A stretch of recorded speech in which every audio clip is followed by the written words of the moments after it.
Bonjour et bienvenue sur le podcast Explore Japon, le podcast qui explore le Japon sous toutes ses coutures. Des conseils voyage, de la culture ou bien de la vie tous les jours en passant par l'apprentissage du japonais, partons ensemble une fois par semaine pour ce magnifique pays qu'est le Japon.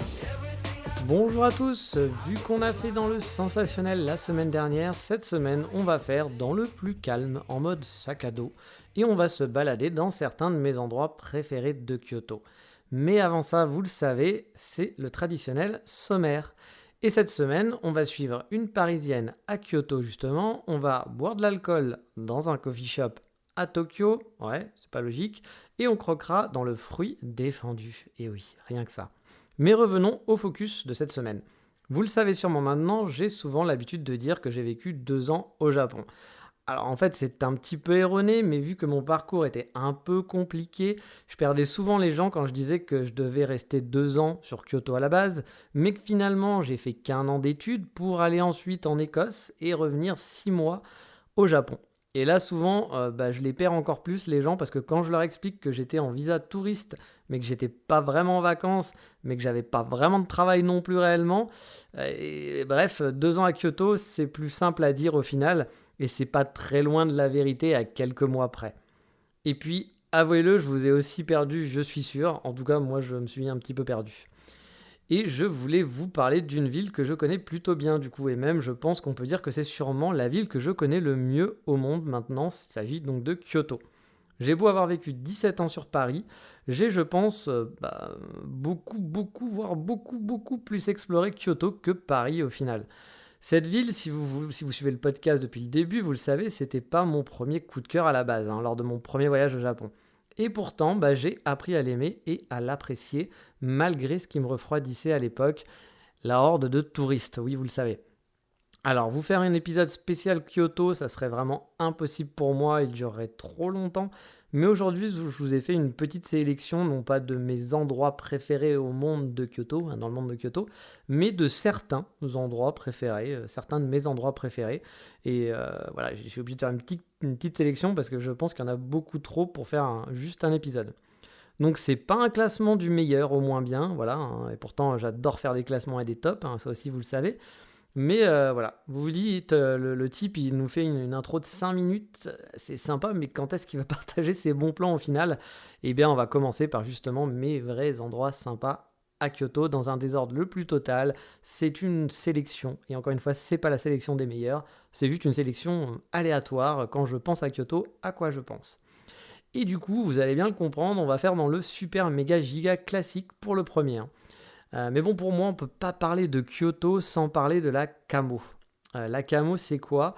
Alors, Kamo, c'est un petit mot pour les intimes qui habitent là-bas. En tout cas, les intimes avec mes potes, mais je ne sais pas si les Japonais l'appellent comme ça. Mais c'est la Kamogawa. Et je dois l'avouer, moi, les noms, j'ai toujours du mal, que ce soit en Japon ou n'importe où. Donc la Kamogawa, je sais qu'il y a des touristes pour qui c'est ouh tout de suite. Moi non, c'était compliqué, c'était la grande rivière. Donc je vais vous expliquer pourquoi. La Kamogawa, vous le savez peut-être, c'est une rivière qui traverse la ville du nord au sud et qui sépare un peu le côté centre-ville, on va dire, à l'ouest, du côté Disneyland, touristique plutôt, à l'est.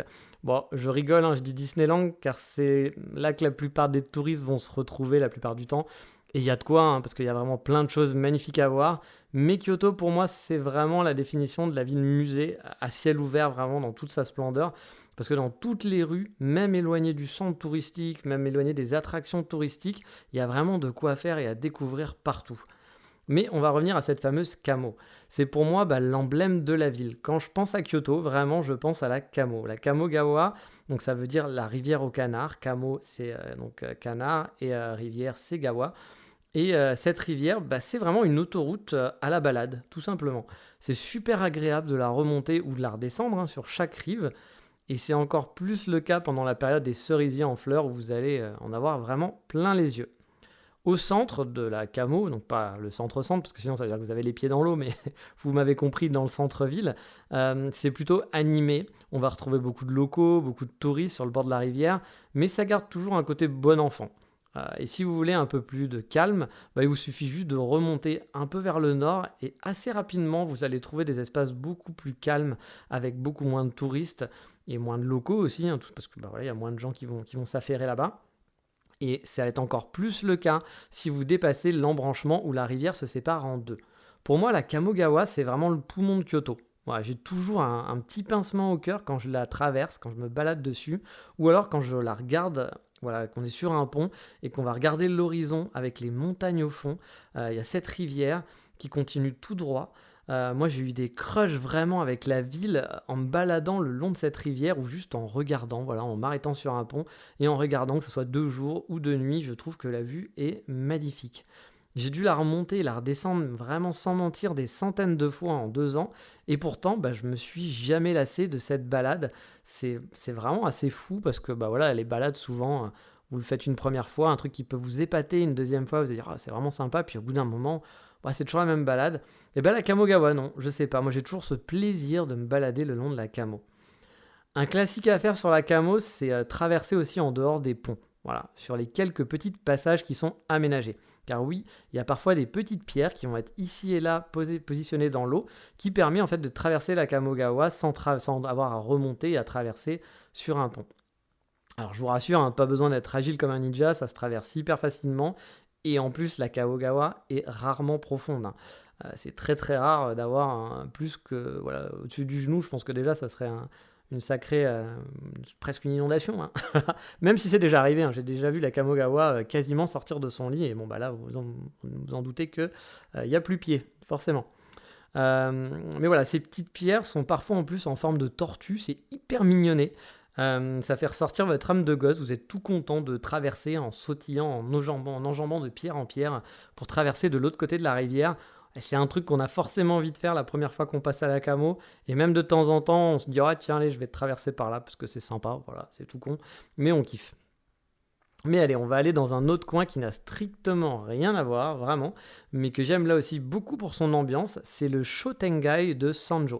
Alors Shotengai, je vous le redis à chaque fois, mais bon, je sais qu'il y a des gens qui, comme moi, ont du mal à se rappeler des noms. Je vous en ai déjà parlé, donc c'est un marché couvert, tout simplement. Vous savez, c'est ces petites rues marchandes qui font justement très japonais, hein, souvent qui sont un peu vieillottes ou parfois très attrape-touristes, et qui sont donc couvertes. Alors, et souvent, il y a du monde, on aime s'agglutiner dans ces rues-là. Il y en a de toutes sortes, hein, comme je vous l'ai dit. Il y a par exemple le Nishiki Market à Kyoto, qui est plus orienté, on va dire, attrape-touriste. Hein. On va pas se mentir, ou on va pas même trouver des McDo à l'intérieur. On va trouver soit un côté très attrape-touriste, hein, ou alors un côté très occidental avec plein de boutiques. Je vous dis McDo, un vendeur de donuts et compagnie, quoi. Donc ça, c'est ce que je vais appeler le plus attrape-touriste commercial. Et il y en a d'autres d'autres Shotengai qui vont sentir bon la fin d'une époque, on pourrait presque dire ça, où en gros tu te dis quand tu passes à l'intérieur que d'ici quelques années, il n'y aura plus âmes qui vivent dedans, parce que tu vois seulement tu vas voir que quelques petits papis qui vont être encore ici dans des commerces faits un peu de bric et de brac. On a l'impression qu'ils ont ouvert leur garage et qu'ils vendent... qui font une brocante limite, hein. Et il n'y a pas grand monde qui passe dans la rue, c'est assez mort. On va dire que je sais pas, sur 100 boutiques, il en reste une vingtaine d'ouverts et il n'y a que des gens un petit peu vieux qui passent. Donc on se dit ce genre de Shotengai à terme ne vont plus exister. Mais celui dont je vais vous parler, c'est un peu un mix de tout ça justement, et c'est pour ça que j'aime bien. Celui de Sanjo, donc il est situé un peu au sud du château de Nijo, qui est à quelques minutes seulement. Il doit être à 2-3 minutes à pied. C'est pas très très loin du centre non plus. Et donc pourquoi j'aime ce Shotengai ? Déjà parce qu'il est super animé. Il est vraiment très très animé. C'est une rue qui est très longue. C'est un peu une autoroute à vélo où il faut faire gaffe justement parce qu'il y a des vélos qui déboulent comme des fous à l'intérieur, hein, parfois. Il y a une tonne de boutiques, certaines qui sont assez fashion, dans le sens où on va trouver des pâtisseries qui vont être assez cool et pas dégueulasses, hein. Des pâtisseries qui seront à la mode. Il va y avoir aussi des boutiques qui sont un peu plus en mode vieille mamie, comme je vous le disais, où on a l'impression que c'est un petit peu un vide-grenier. Et quand je dis des boutiques fashion, vous n'allez pas avoir de H&M ou des choses comme ça. C'est plus des boutiques, boutiques de hipster en quelque sorte, si vous voulez. Mais ça va être quand même du local. Ça va être la boulangerie locale, la boucherie locale, le petit resto sympa. Mais vous n'allez pas trouver McDo et H&M dans ce Shotengai de Sanjo. Alors on va aussi trouver les classiques gros supermarchés et combini, hein. Il y en a un de chaque côté de la rue au début et à la fin. Il y a aussi plein de 100 yen shop à foison. Ça aussi, j'ai l'impression que c'est un truc de Shotengai, hein. Il faut absolument qu'il y ait 2-3 100 yen shop à chaque fois. Et moi, j'aimais beaucoup ce Shotengai de Sanjo parce que, comme je vous le disais, il y avait encore beaucoup de vie et pas trop de touristes. Même si j'ai envoyé de plus en plus, car j'ai l'impression aussi qu'il y a de plus en plus d'hôtels et d'auberges de jeunesse qui ouvraient dans le quartier. Mais c'était pas encore l'overdose, et du coup, voilà, c'était assez chouette. Il y avait ce mélange de quand même quelques touristes, mais quand même beaucoup, beaucoup de locaux. Et ça faisait pas non plus, comme je vous le disais tout à l'heure, un Shotengai un peu mort, désuet. Il y a encore de la vie, il y a encore de l'animation, il y a de la jeunesse, et puis il y a des vieux aussi, donc ça qui est bien, ce mélange était vraiment chouette dans ce Shotengai. Et là-bas, du coup, j'avais pas mal de mes habitudes. Déjà, j'avais une de mes meilleures amies qui, a déménagé là-bas. Donc, c'était super cool. Ça me donnait une raison de plus d'y aller souvent et de traverser Shotengai. Et de deux, il y avait ma pizzeria préférée qui était située dedans, des pizzas bonnes et pas chères. Et au Japon, c'est pas forcément le combo le plus simple à trouver. Et là, j'avais vraiment mon bonheur. Comme je vous l'avais dit, il y avait quelques pâtisseries qui étaient vraiment pas mauvaises, dont un petit vendeur de donuts crème brûlée. Mais ça, j'en parlerai une autre fois parce que c'était tout un concept. J'en ferai sûrement une petite rubrique dédiée dans la fameuse rubrique Voldemort qui n'a pas de nom. J'allais aussi dans certains bars là-bas, donc qui habitaient pas très loin. Les bars n'étaient pas très loin de chez mon amie. Elle habitait vraiment juste à côté. Et elle habitait aussi juste à côté de ce fameux grand supermarché.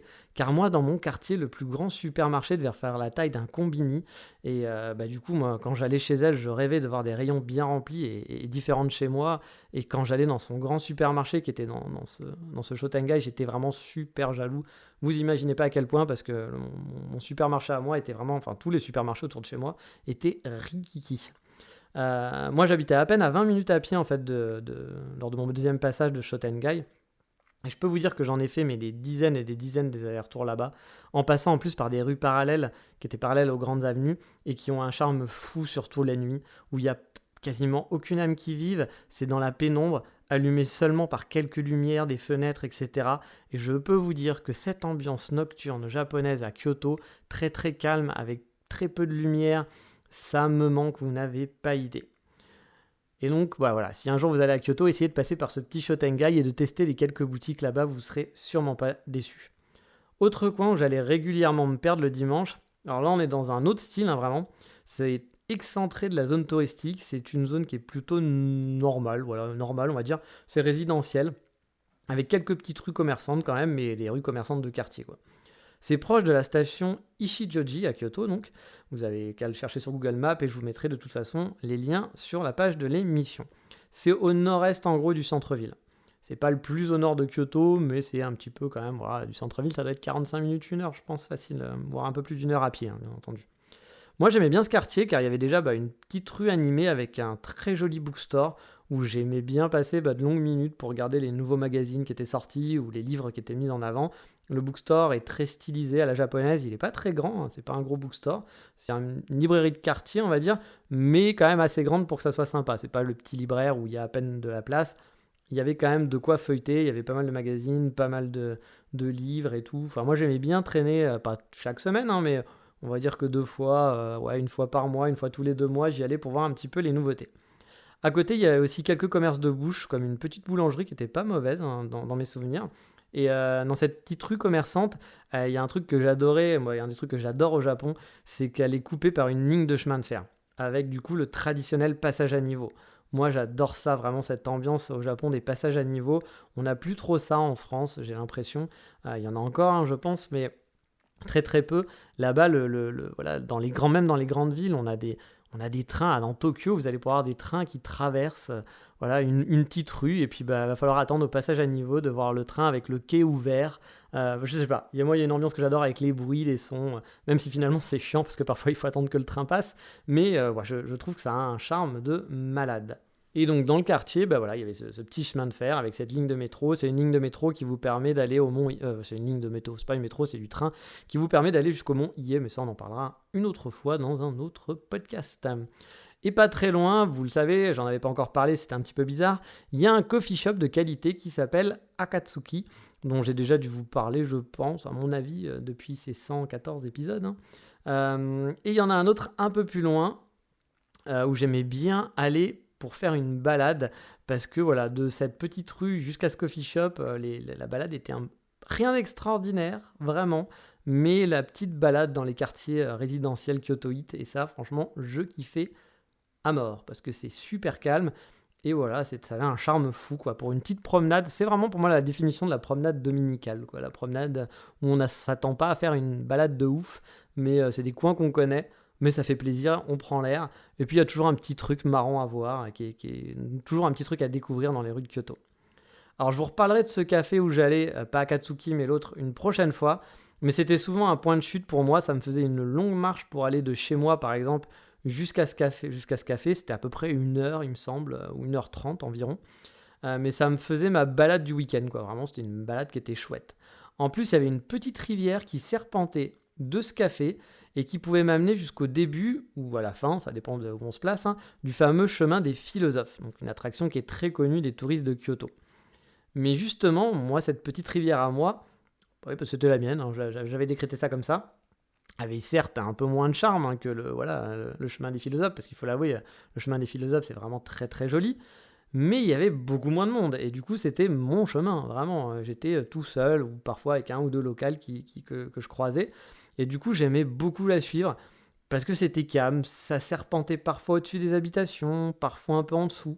Et la plupart du temps, on pouvait marcher dans un petit chemin piéton et boisé. C'était vraiment ma promenade du dimanche préférée. J'ai dû la faire une bonne vingtaine, trentaine, cinquantaine de fois, je sais pas. Et à me perdre dans mes pensées, à réfléchir un petit peu à l'avenir, etc. Avec mon petit passage au bookstore ou ma petite pause café. Et après, une fois que j'avais fait ce petit quartier-là, je redescendais toute la ville jusqu'au centre, en changeant souvent mes itinéraires, hein. Parfois en retournant justement via la Kamogawa et en redescendant la Kamogawa, ou parfois en suivant plus du côté des montagnes, avec souvent à la fin un arrêt dans un de mes restaurants préférés de kushikatsu. Alors les kushikatsu c'est quoi? C'est des brochettes en gros qui vont être frites. Ça peut être de la viande, ça peut être des légumes ou aussi du fromage. Et les brochettes au fromage, c'était ma spécialité. Ouais, je sais, hein, je mange pas très japonais à chaque fois, mais les brochettes frites au fromage, c'était une tuerie. Mais je vous en reparlerai aussi dans la rubrique Voldemort, la rubrique dédiée un jour, parce qu'en plus j'ai pas mal d'anecdotes avec ce restaurant et il y a vraiment de quoi faire et c'était vraiment un de mes restos préférés à Kyoto. Mais voilà, pour le moment, et mes petits coins kyotoïdes que j'aimais bien, on va s'arrêter là, je pense, parce qu'on fera plusieurs petits épisodes et que c'est déjà un petit peu longué. Vous l'aurez compris, du coup, dans d'autres podcasts, on reparlera de Kyoto, on fera des coins touristiques et on fera des coins dont j'ai pas du tout parlé, qui sont pas du tout touristiques. Ça sera à l'arrache, des petits coins, voilà, à droite, à gauche. Bien sûr, je vais me garder quelques petits coins secrets, rien que pour moi, parce que j'ai pas envie que plein de touristes y retournent, même si je sais très bien qu'on peut rien garder secret, mais voilà, j'espère bien que la prochaine fois, quand j'irai à Kyoto, il y a certains coins, pas beaucoup, mais 2-3 où j'aime vraiment beaucoup y aller et que j'ai pas envie qu'il y ait plein de gens qui aillent. C'est un peu mon jardin secret de Kyoto, voilà. Mais peut-être aussi que dans 2 ans, dans ces eaux-là, je ne sais pas encore ce que sera fait l'avenir, mais je pourrais peut-être vous les faire découvrir. Ça fait partie d'un de mes plans, hein, pourquoi pas, de devenir guide à Kyoto ou peut-être à Tokyo aussi, je ne sais pas encore. J'économise de l'argent pour repartir au Japon et peut-être que je montrerai ma société de guide. Et dans ces cas-là, vous l'avez compris, j'adore partager, hein, le Japon. Donc je me dis que partager avec les gens, ça serait vraiment chouette, encore plus sur place. J'adore explorer et faire découvrir justement un autre Japon. Mais bon, on n'en est pas là, hein. Il y a déjà des gens qui m'avaient demandé, hein, si je pouvais les guider au Japon, mais j'étais pas guide à l'époque. Voire il y a des moments où on me l'a demandé, j'habitais plus au Japon, j'étais plus là. Donc je ne pouvais pas le proposer. Mais peut-être qu'un jour, ça sera le cas. Et dans ce cas-là, de toute façon, en temps et en heure, je vous en parlerai. Et je pense que j'aurai énormément de choses encore à vous montrer, malgré tout ce que je vous dis dans le podcast. Mais là, il est temps, je pense, d'aller visiter encore Kyoto, mais cette fois en photo.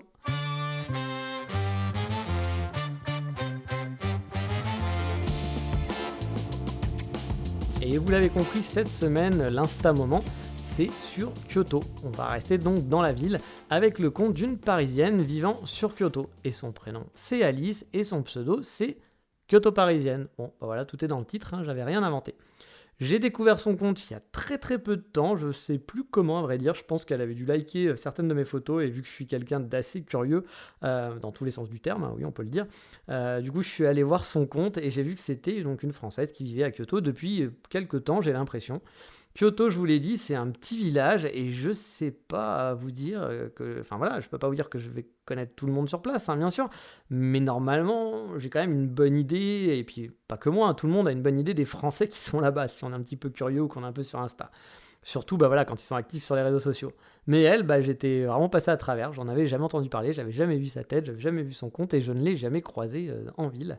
Et comme je vous le dis, pourtant, la ville, c'est un petit centre-ville, hein, Kyoto, hein, on peut vite tous se croiser. Et franchement, c'est dommage parce que son compte, il est vraiment sympathique. Elle publie régulièrement des photos de Kyoto. Et si je dis pas de bêtises, elle a une agence de voyage sur la ville, si j'ai bien compris ses activités. Bon, en ce moment, elle ne doit pas trop travailler là-dessus, mais en tout cas, c'était son travail à la base. Bref, c'est un compte qui ravira les amoureux de Kyoto pour avoir leur dose de photos de Kyoto quotidien. Elle va dans des coins que je connais, je lui ai déjà donné des tips aussi, hein, des petits endroits où elle pourra aller. Moi, vous l'avez bien compris depuis le début, je pense, je ne suis pas du tout dans les guéguerres, dans les guéguerres de mon podcast. Moi, je ne vais pas parler du podcast de l'autre. Et alors, si un jour je fais guide, je ne serai pas non plus dans la guéguerre de je garde les trucs pour moi et je ne partage pas et non, attention, machin et tout. Moi, c'est pas du tout mon délire, hein, voilà. Donc, du coup, ça m'a fait plaisir de lui faire découvrir et vous verrez sur son compte. Hein, elle est allée à Walden. Alors, Walden, je crois qu'elle y allait d'elle-même, mais je lui ai filé d'autres adresses de café où aller. Parce que vous savez, hein, les coffee shops, c'est mon dada. Et en parlant de coffee shop, c'est la rubrique Voldemort, et je pense qu'on va aller faire un tour dans un coffee shop.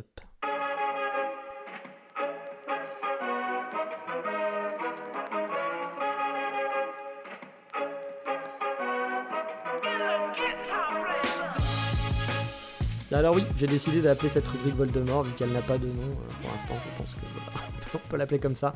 C'est un peu ridicule, mais pourquoi pas.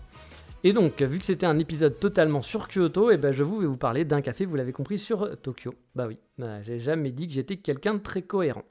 Pourtant, j'en ai des tonnes, hein, des cafés cool à vous faire découvrir sur Kyoto. Mais bon, là, j'avais envie de vous parler de celui-ci, parce que surtout, ça va faire écho à l'épisode de la semaine dernière. Je vous disais que la semaine dernière que j'adorais rentrer le soir après un petit chatty, le fameux restaurant à burger, et suivre un petit chemin jusqu'à Shibuya. Et que sur le chemin, il y avait mon café préféré de tous les temps, vraiment, qui s'appelle Fuglen. Et j'y vais autant le matin que le soir, je vais vous expliquer même pourquoi. Alors le matin, c'est un café. Enfin, c'est le café pour moi, c'est pas un café, c'est un des meilleurs cafés au monde, hein, vraiment. Il a une réputation dans le milieu des coffee shoppers, comme on dit. Il doit y avoir sûrement un nom qui s'appelle coffee shopper. Hein. Et voilà, sa réputation, elle est plus à faire. À la base, c'est une marque norvégienne en plus, c'est pas une marque japonaise, qui a ouvert un coffee shop à Tokyo, sauf que le mec qu'ils ont mis en place sur Tokyo est un japonais, et il est devenu tellement un cador, le mec est devenu tellement balèze que c'est lui finalement maintenant qui va former les mecs à Oslo, c'est pour vous dire quoi.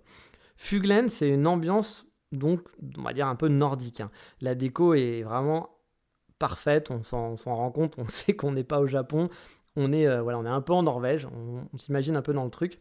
Et franchement, la déco, elle est top, hein, vraiment. Que ça soit à l'extérieur, avec sa rangée de bancs qui est intégrée au mur, et ses petites tablettes pour poser son café qui, elles aussi, sont intégrées. Ça court tout le long du café, et il y a des baies vitrées aussi, qui sont en fait un petit peu au-dessus. Donc c'est un peu marrant, parce qu'il faut monter une ou deux marches pour ensuite en fait arriver du coup au café, et de se retrouver à la hauteur des baies vitrées. Donc quand on est assis derrière la baie vitrée, parce que voilà, c'est le meilleur coin pour mettre avec le petit laptop, hein, il y a des chaises et des petites tables, enfin pas des tables, mais comment on appelle ça, un genre de bar, pour se poser en face de la baie vitrée, on est un petit peu surélevé par rapport aux gens qui sont en dessous, assis sur le petit banc dehors, et du coup, c'est bête, mais je trouve ça hyper mignon, c'est hyper bien fait. Donc on peut admirer, en étant assis là, le spectacle de rue, car c'est une rue piétonne, donc c'est en plein Shibuya, mais ça reste une petite rue piétonne. Et je dis petite rue parce que il n'y a pas trop de monde. Pourtant, elle part du nord de Shibuya, c'est-à-dire que quand vous allez être dans le côté un petit peu très animé de Shibuya, vous allez commencer à tomber dessus. Et après, petit à petit, ça va se transformer en petite rue piétonnière avec quelques shops ici et là. Et vous allez pouvoir aller comme ça jusqu'au Yoyogi Koen. Et Fuglen, le café, donc, est situé dans le nord, justement, beaucoup plus proche du Yoyogi Koen que du Shibuya Crossing. C'est un coin qui est super agréable, comme je vous le disais, où il y a plein de petits shops. Mais là, on va parler de ce café en spécifique. Ils sont donc torréfacteurs, donc ils font leur propre café, qui, vous l'avez compris, donc est vraiment de super qualité. On peut aussi se poser donc, le long d'un comptoir qui est en face des baristas, il y a 3 places, donc on peut les regarder travailler ou discuter avec eux. Surtout qu'ils parlent quand même assez bien anglais là-bas, contrairement à Tokyo, on a quand même plus de chances sur les zones touristiques de tomber sur des gens qui parlent anglais. Il y a aussi une très grande table ronde où il y a 4 places, si ma mémoire est bonne, qui est souvent prise d'assaut par les laptops, il faut l'avouer. Et un petit peu plus loin, il y a une ambiance gros canapé en cuir avec des fauteuils hyper confortables, tout ça dans un design qui est nordique, super bien fait avec du bois, du cuir. Bref, c'est un endroit génial. Car oui, Fuglen, ils ont aussi une filiale qui fait des meubles et du coup, ça se ressent, quoi. Pour moi, c'est un des meilleurs endroits pour se poser, prendre un café, que ça soit pour le café, mais aussi pour le lieu, tout simplement. En plus, il y a quelques pâtisseries qui sont pas mauvaises. C'est pas l'extase, c'est pas les meilleures pâtisseries du monde, mais par exemple, ils ont un cinnamon roll qui fait totalement le job. Fuglen, c'est pas en plus qu'un coffee shop. Ils ont beaucoup, enfin, ils n'en ont pas qu'un seul. Ils en ont plusieurs à Tokyo. Donc, il y en a un à Oslo, vous l'avez compris, ou il y en a peut-être deux à Oslo, je sais pas, j'avoue que je me suis pas trop intéressé à ça. Mais il y en avait un nouveau qui était sorti à Asakusa, donc dans le fameux quartier touristique. C'est le même principe, sauf que le même principe que le Fuglen à Shibuya. Sauf que perso, moi, j'aime beaucoup moins l'ambiance. Je trouve que le lieu, il fait plus cantine au final. Il fait moins intimiste. Ouais, j'ai pas trouvé le côté intimiste là-bas. Pourtant, c'est les mêmes meubles, mais je sais pas, j'ai pas retrouvé le même charme qu'à celui de Shibuya, il est peut-être un petit peu trop grand.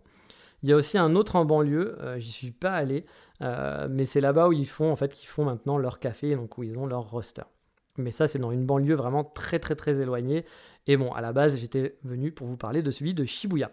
Car oui, en plus du jour, le café, il ouvre donc à 8h du matin et il ferme à minuit, voire parfois à 2h du matin le week-end. Et le soir, on peut bien sûr prendre un café, donc ça c'est cool pour ceux qui aiment prendre des cafés nocturnes, on n'est pas nombreux à pouvoir boire du café la nuit, mais moi j'en fais partie. Mais ce qui est cool aussi, c'est qu'on peut boire de l'alcool. Et l'ambiance s'y prête vraiment totalement. Le côté nordique feutré avec les lumières tamisées, les légères lumières de la rue dans les rues un peu sombres de Tokyo, et la musique qui va bien, c'est le lieu vraiment parfait pour boire un de mes plaisirs hors café au Japon, l'umeshu. Car oui, ils ont un super umeshu à la carte. Ils ont quelques bières aussi et des cocktails. Rassurez-vous, il y en a pour tout le monde. Je vous l'ai dit, le soir, j'adore me poser là-bas. C'est l'un des, par exemple, le gros fauteuil en cuir avec la lumière des bougies et la lumière donc tamisée, un bon umeshu à la main. Pour moi, on n'est pas loin du paradis. Bref, Fuglen, c'est vraiment mon deuxième chez moi à Tokyo. Pour vous dire, j'essaye toujours de prendre un hôtel qui soit proche de Fuglen pour pouvoir y aller le matin facilement ou bien finir ma soirée là-bas avant de rentrer me coucher. Après, il faut l'avouer, il y a souvent du monde, c'est très prisé par les amoureux de café ou par les touristes aussi qui sont nombreux car je pense qu'ils sont très présents dans les guides papier, quoi. Mais il y a aussi des locaux, voilà, donc ça c'est plutôt chouette. Donc parfois ça peut être compliqué pour avoir une place et peut y avoir une longue queue dehors aussi, hélas. Mais ce que j'apprécie, comme je vous le disais, c'est que malgré le fait qu'on voit pas mal de touristes, les locaux ils sont toujours présents. En gros, je dirais qu'il y a un tiers de locaux japonais, un tiers de gaijin locaux, pas des touristes, mais des gens qui habitent, qui sont là pour le café, qui habitent dans le quartier, et un tiers de touristes, voilà.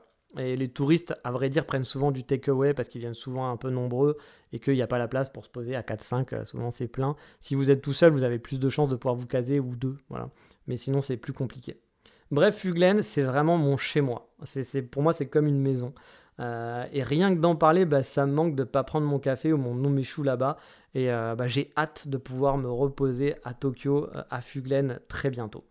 Mais allez, on va passer au coup de cœur de la semaine parce que cet épisode est un petit peu longué.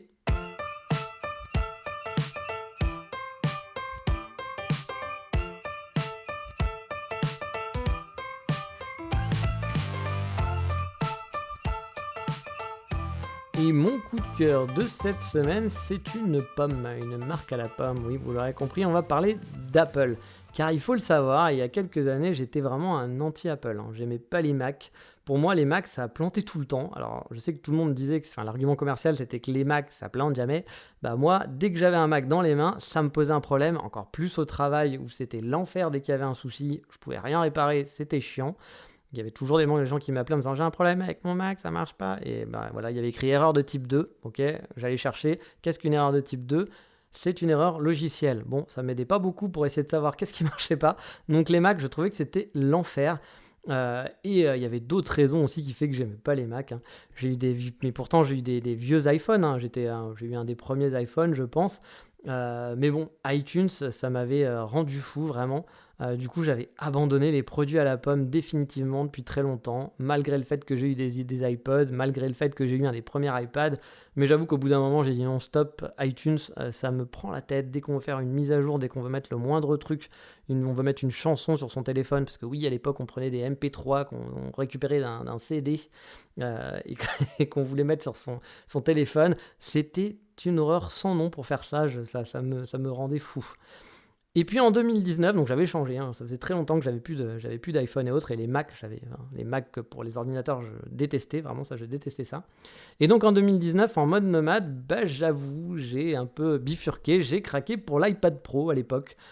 Surtout quand j'ai su qu'on n'avait plus besoin d'iTunes, je me suis dit, ah ouais, s'il n'y a plus iTunes, pourquoi pas, parce que voilà, iTunes, je ne pouvais pas. Et en plus, on pouvait commencer à brancher un disque USB dessus. La révolution en 2019 de pouvoir brancher un truc en USB. Voilà, mais bon, c'est Apple, on sait que c'est un peu fermé parfois. Mais du coup, je me suis dit, bon, voilà, il y a des choses que j'aimais pas, maintenant ça n'existe plus. Je suis en nomade, mon ordinateur portable n'avait pas assez de batterie pour travailler tout le temps dans les cafés ou quand il n'y a pas de prise, etc. Je m'étais dit, avoir un iPad en plus, je pourrais continuer de bosser, c'est pas mal. Donc j'ai craqué. Et là, c'est le début de l'engrenage en 2019. Parce qu'ensuite, je suis allé donc, toujours en 2019, je suis retourné au Japon, et là, mon téléphone m'a lâché. Voilà, j'ai donc dû en changer parce qu'il ne marchait plus du tout, c'était un Samsung, je ne sais plus quoi. Et là, pas de choix, si je voulais prendre un téléphone au Japon, sans abonnement, c'était l'iPhone ou rien. Sinon, il fallait que je passe par un abonnement ou quoi que ce soit, et j'étais là en visa touriste et j'avais pas envie. De toute façon, j'allais pas prendre un abonnement, je ne pouvais pas prendre un abonnement, donc j'avais pas le choix. Même en commandant sur Amazon, etc., c'était hors de prix, c'était des choses qui venaient des États-Unis. Enfin bref, c'était un enfer sans nom pour acheter un téléphone sans... qui ne soit pas un Apple, voilà. Alors que si j'allais à l'Apple Store, moi, j'avais mon téléphone facilement. Il y avait sûrement un moyen d'avoir une autre marque en passant par tel truc si j'avais beaucoup plus cherché, mais j'avoue, ça me saoulait. Donc je me suis dit, bon allez, on va craquer, on prend un iPhone. Et puis voilà, j'ai mon iPhone et j'avoue que j'aime bien, l'appareil photo est chouette, je commence à m'y faire, je trouve ça sympa. Je me dis, ah ouais, quand même, c'est sympa, il n'y a plus iTunes, c'est plutôt chouette, plein de trucs que j'aime bien. Et puis voilà, je reviens en France et quelques mois après, mon ordi qui me lâche. J'ai vraiment pas été verni, on va dire. Après le téléphone, l'ordi, ça fait quand même des sacrées dépenses. Et je sais pas quelle folie m'a fait acheter un Mac. Voilà, j'ai acheté un MacBook Pro. Moi qui étais vraiment totalement anti-Mac, là je parle vraiment des ordinateurs depuis plus de 20 ans, je détestais vraiment les Macs, que ce soit l'OS, que ce soit la façon dont ça marche. Voilà, je n'aimais pas ça, j'avais essayé, mais vraiment je n'aimais pas. J'avais eu des iPhones, des iPads, ça allait, mais les Macs, jamais, je pouvais pas. Mais voilà, j'ai craqué, j'ai fait beaucoup de recherches et je me suis fait plaisir, je me suis pris une bonne bête de course, un MacBook Pro 16 pouces et au final, je suis vraiment tombé aussi, là une fois encore, amoureux de mon MacBook Pro, je l'adore. C'est plein de choses beaucoup plus pratiques, il y a encore des choses que j'aime moins par rapport à mon environnement PC d'avant, mais il y a des trucs que je dois avouer qui sont vraiment chouettes et ils marchent du feu de Dieu, donc... Puis il est joli, voilà, on va savoir, ils font des produits jolis. Comme quoi, il y a que les imbéciles qui ne changent pas d'avis. Mais même s'il y a des fonctionnalités que je préfère sur PC, je vous dis, MacBook Pro maintenant c'est devenu je pense que même si je devais changer à demain d'ordinateur, je continuerais de rester sur un MacBook parce que le trackpad il est vraiment sympa.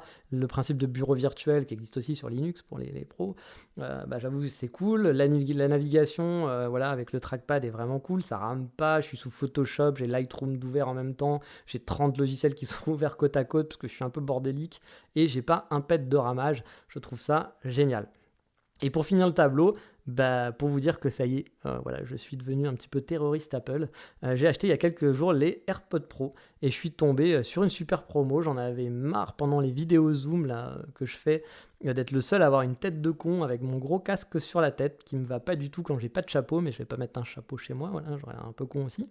Et autre argument, autre que fashion, c'est l'été au Japon qui m'avait empêché vraiment de porter mon gros casque de quasiment de juin à octobre quand j'étais là-bas, parce qu'il faisait tellement chaud que je pouvais pas avoir un gros casque sur les oreilles. Déjà, parfois en France l'été avec un gros casque sur les oreilles, c'est difficile à porter, mais là au Japon c'était totalement impossible. Du coup je me suis dit bon, les AirPods, pourquoi pas, ça me tiendra moins chaud dans les oreilles, et puis surtout ça sera plus pratique pour les réunions.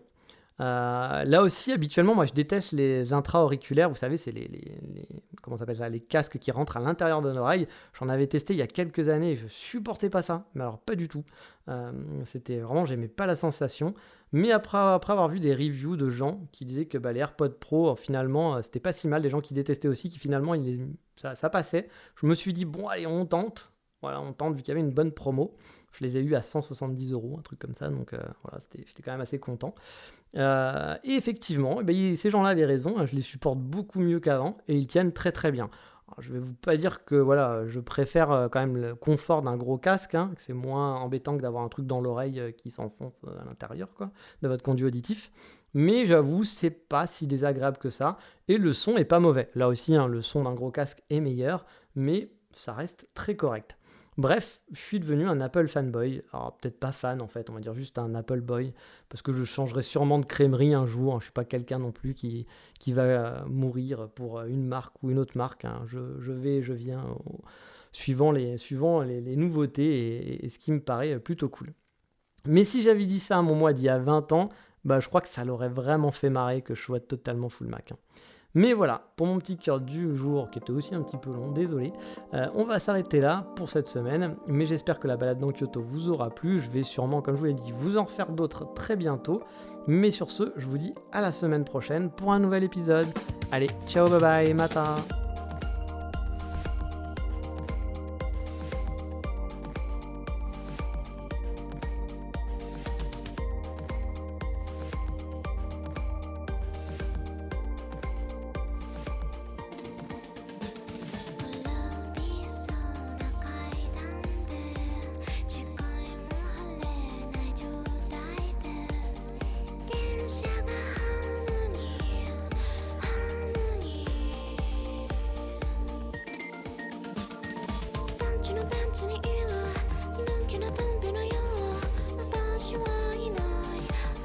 You are